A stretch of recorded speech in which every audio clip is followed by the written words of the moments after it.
This is phylum Cnidaria. It's the phylum that includes our sea jellies, or jellyfish, the hydra, coral colonies, and sea anemones.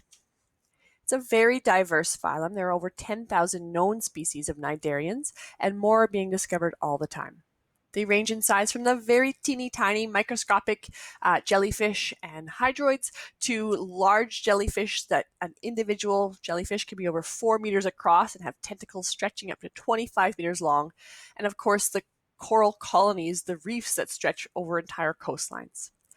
Cnidarians can be solitary, meaning they live alone as an individual, or a large colony where many individuals live together in a close association. They're found in marine environments from pole to pole, including tropical and temperate seas, and they're also found in freshwater environments, though most are marine. Some examples, of course, are the sea anemones. We've got lots of different species of sea anemones around BC. Here are just a few. Probably in the tide pools, you've seen these green and purple aggregating anemones. And if you've gone a little deeper or looked over the edge of a dock, you might have seen these big white plumose anemones, Anthoplura, and this is Stumphia, which is one that actually is found here around the coast of Victoria and is able to detach and actually swim to escape from a predator. So lots of different species of anemones. Next time you're down at the beach, take a peek in a tide pool. You may see them. And if you are giving them a gentle poke, please be careful. They are very sensitive, but do feel free to give them a test. Of course, our sea jellies, or more commonly called jellyfish. There are 3 species that are very common around Victoria. The moon jelly, the lion's mane jelly, the big red one, and the fried egg jelly. There are over 80 species of sea jellies around BC, but these are the 3 ones you're most likely to see around Victoria. Sea jellies are, of course, free swimming, but they don't have a great sense of direction, and so sometimes they get themselves into trouble. And you can see in this video, a scuba diver has blown a bubble ring. This poor jellyfish kind of gets sucked along in the current. They don't have any ability to choose their direction. They kind of just go with the flow. And if the flow is a cyclone, well, I guess they're stuck. Hydrozoa is a bit of an interesting group. They contain what look like a regular jellyfish, but they're actually, this is a colony. This is a Portuguese man of war. This is what's known as the immortal jellyfish because it has a life cycle that is seemingly never ending. And then our hydra, which is a freshwater example.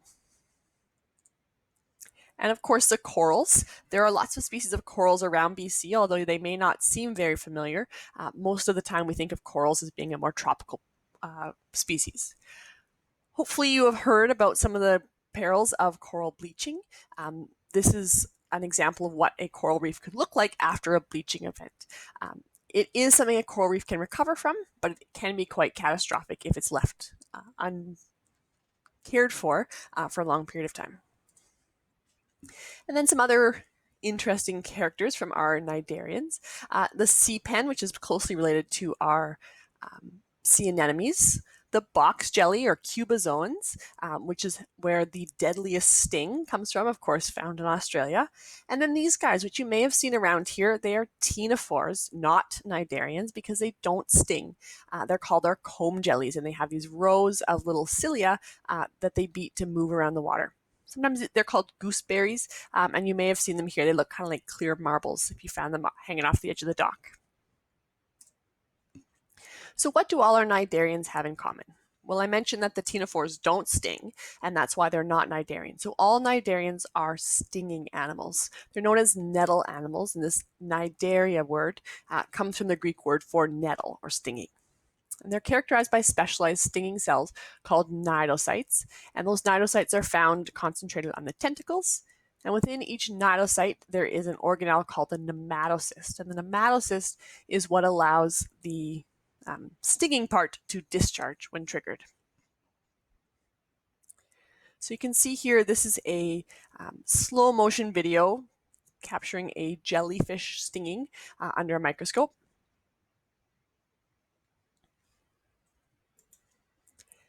And the structure of our cnidocytes, they have a trigger, which is a physical trigger that is released when, or triggered when it's touched, and it opens a little lid or trapdoor that releases this barbed strand or hooked structure that is released and then is injected into the prey.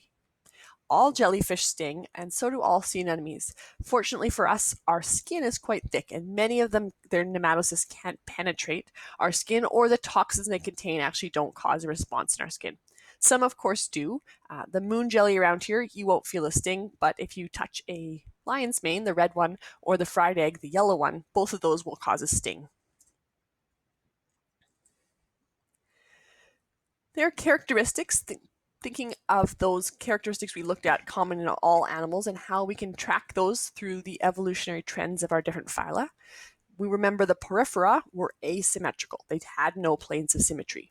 The cnidarians, being slightly more advanced, have radial symmetry, which means you can cut them like a pie and end up with equal or symmetrical halves.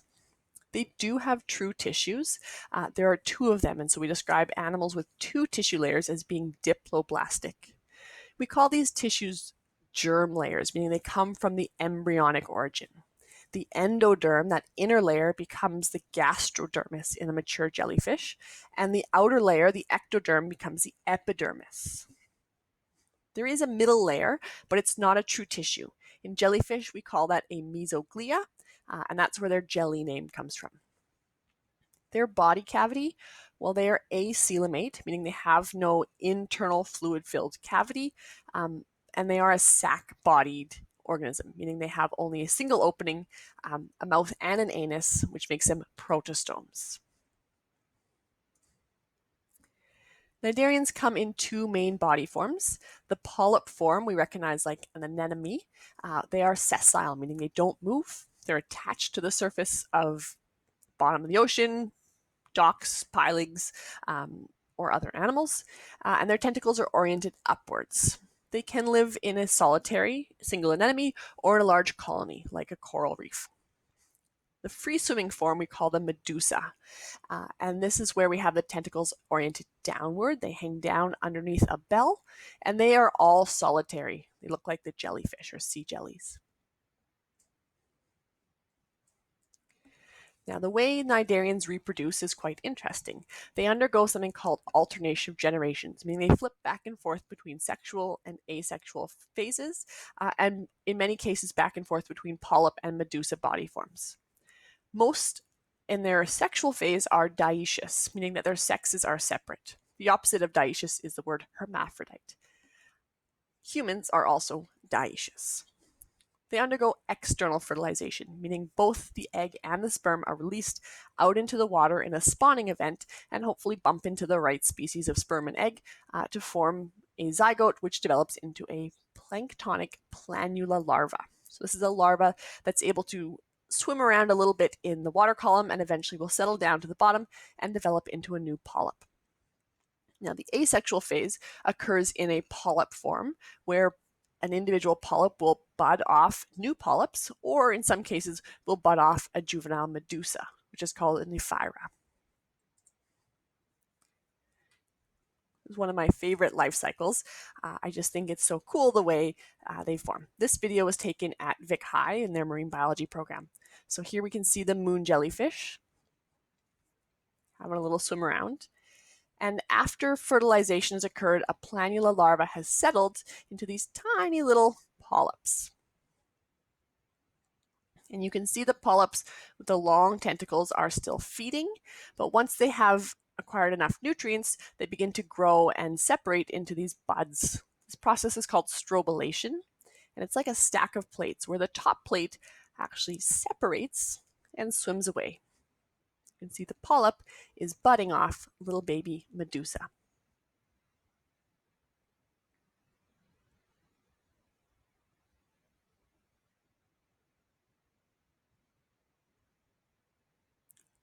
Almost ready. And there it goes. So these cute little baby medusa are called ephyra, and they will swim around and grow up and mature into the adult form. Of course, the adult form in this species are dioecious, male and female are separate, and they release their sperm into the water, and this entire process starts all over again.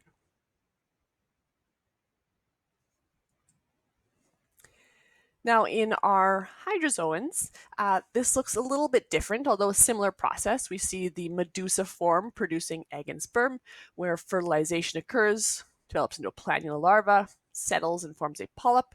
And then here, a hydroid polyp colony often has many branches, some feeding, right, obtaining the nutrition necessary for growth, and others budding. If we were in the lab, we'd be looking at these slides to see these medusa buds on some reproductive polyps, part of the same colony as these feeding polyps with their tentacles.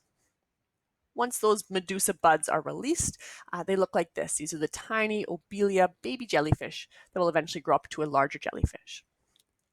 Hydrozoans have true alternation of generations, where they live half their life in polyp form and half their life in medusa form. Cnidarian digestion. How do these guys eat? Well, we know they have these stinging cells called cnidocytes on their tentacles, and they use those to sting and subdue their prey. Some nematocysts, the stinging structure, the organelle, have hooks and barbs. Some of them use toxins. Some of them are just a physical trapping mechanism to try and catch the prey. Once they've caught the prey, the tentacles move the prey into the mouth, where it is digested inside this internal cavity called the gastrovascular cavity. Sometimes you'll see that abbreviated the GVC. Now it's a cavity and not a tube, because these are sac-bodied animals, which means the food goes in the mouth and the waste goes out the same opening. So they have a mouth and an anus as a single opening. You can see the lining here of the gastrovascular cavity, that gastrodermis, what was the endoderm, contains digestive enzymes inside little vesicles that are released, and that digestion occurs or begins to occur inside the gastrovascular cavity, and then food is absorbed right into the cells. You'll notice also that the cells, or the tissue layers, are only a single cell layer thick. So we have one layer of cells making the inner gastroderm and one layer of cells making the outer epidermis, and in between a very thin layer of mesoglia. Now, the reason that single layer of cells is important is it allows for cnidarians to undergo circulation and respiration without the need for any specialized structures. In the human body, we have lungs and blood vessels and a pumping heart to circulate wastes and nutrients and gases around our body. Our simple animals have none of that because their tissues are in constant contact with the water around them. And so they can use diffusion, the movement of materials across a membrane, to deal with all of the transportation and circulation necessary. Their nervous system is also very simple. There is no centralized nervous system, no brain or spine. What they have instead is just this interconnected net of nerves within the epidermis tissue. They are able to respond to touch and to chemical stimuli. Some even have light sensing spots concentrated around the mouth. And all of that works together to coordinate these muscle contractions, to allow the anemone to retract when it's faced with a potential threat, to pick up and swim away, like we saw in that first video, or in the case of a sea jelly, to contract and relax to do this sort of swimming motion as they move through the water column. Now, cnidarians are classified into many different classes. I think there are 6. We're going to focus on 3 main ones. Class Scyphozoan, which are the true jellies, spend the majority of their life in this free-swimming mode. So this is the life cycle we saw of the moon jelly. Those are a classic Scyphozoan. Anthozoans are sometimes called flower animals. Antho means flower, and we'll see that again when we get to our plants unit. And these are the ones that spend their entire life in a polyp stage. There is no free-swimming medusa stage. They are all marine, and this would be our anemones or the corals. Now, corals are a special case. They are colonial, which means there are many of these little polyps, like many individual sea anemones, that all live together within a common calcium carbonate skeleton. So what they do is they excrete from their base calcium carbonate. They make it by absorbing minerals from the water around them, and that's what forms the hard part of a coral reef. A healthy coral reef has many important ecological functions. It's a wave break, it's an important habitat, and it also brings in lots of tourism and other economic benefits for the environment or the nearby cities or towns. When coral reefs start to break down, either through fishing or coral bleaching, then there are lots of harmful effects that result from the degradation of coral reefs. And our third class of cnidarians are the hydrozoans. And this is where there is that true alternation of generations. They flip back and forth between polyp and medusa stage. These colonial polyps we describe as polymorphic, meaning they have many forms, a feeding and a reproductive polyp on the same individual. And sometimes they can be these giant man-of-war jellyfish, where this is actually a colony of individual polyps, some of them feeding, some of them reproductive, and some of them just structural, as in the case of this sail and the air bladder that allows them to float around. There's a video here I'll leave you to watch on your own, which is about another hydrozoan, Velella velella, which often washes up on the shores of Vancouver Island. It's a lovely blue jellyfish with a nice sail, and they've been seen up in Tofino pretty recently. That's all for our cnidarians today. I hope you enjoyed learning about jellyfish, sea anemones, and corals.